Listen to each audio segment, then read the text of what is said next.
વાર્તા સાંભળવી છે ને? સરસ.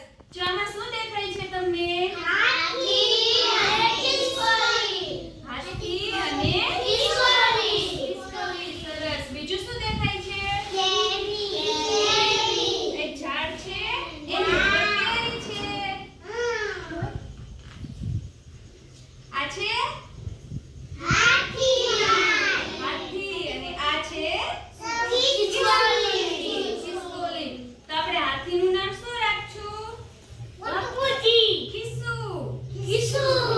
ના, ખિસકોલીનું નામ અને હાથીનું નામ ગજુ રાખશું. ગજુ હાથી અને ખિસકોલી. પછી બંને ફ્રેન્ડ હતા. પછી એક દિવસ ખિસકોલી કે, જો ગજુ પેલા ઝાડ ઉપર જો તો કેટલા બધા ફળ છે. તો હાથી કે, ખિસુ ચાલ ને તે ફળ ખાવા જઈએ આપણે બે. ખિસુ એમ કીધું, હાલે આપણે બે ફળ ખાવા જઈએ. તો પછી હાથી શું કહે છે? ખિસુ કે મારાથી તો ઝાડ ઉપર નહીં ચડાય. ખિસકોલી તો નાની એવી હતી, એ તો ઝાડ ઉપર તરત ચડી ગઈ. પછી હાથી કે હું તો ઝાડ ઉપર ન ચડી શકું. પછી ખિસુ નીચે આવી અને હાથીને પાછળથી ધક્કો મારે છે. આમ એ કે ચલ નહીં કે હાથી, એ કે ચલ ગજુ હું તને ચડાવું, જલ્દી જલ્દી ચડી જા ઉપર. તો હાથી કે નથી ચડાતું મારાથી. પછી ખિસુ એના બધાય ફ્રેન્ડને બોલાય આવે છે. એના જેવા બીજા નાના ખિસકોલી હોય ને ઈ બધાયને બોલાય છે. પછી બધા યારે થઈ ને હાથીને ઉપર ધક્કો મારે છે. આમ તો હાથી ભાઈ તો ધડામ કરતા નીચે પડે છે.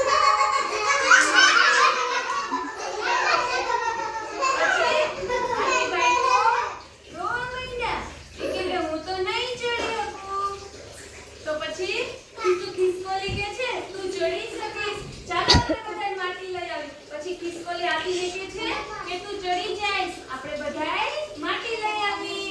પછી બધાય માટી લઈ આવી છે અને ઊંચો ઝાડ ઉપર આમ ઢગલો કરે છે ઊંચો. પેલા બધાય સરખા બેસી જાવ એટલે તમને બધાને દેખાય. સરખા બેસી જાવ. પછી જો બધાય માટી લઈ આવી છે. પછી બધાય બોલતા જાય ગજુ ઝાડ ઉપર ચડશે, ગજુ ઝાડ ઉપર ચડશે. એમ કરતા કરતા માટીનો મોટો ઢગલો લઈ આવે ઉપર કરે. પછી 4-5 દિવસ થઈ ગયા ને એટલે મોટો ઢગલો થઈ ગયો. પછી એમ કે છે હાલ ગજુ આવી જા ઉપર ચડતો. તો ગજુ થોડા દોડ ઉપર ચડ્યો ને તો એ તો ઉપર ચડી ગયા ઝાડ ઉપર. અને ગજુ પછી ફળ સુધી પહોંચી ગયો અને બધાય ફળ ખાવા માંડ્યા. ખિસકોલી નાથી બધાય ફળ ખાવા માંડ્યા. મજા આવી વાર્તા સાંભળવાની? કોણ કોણ હતું વાર્તામાં? હાથી અને ગજુ. હાથીનું નામ શું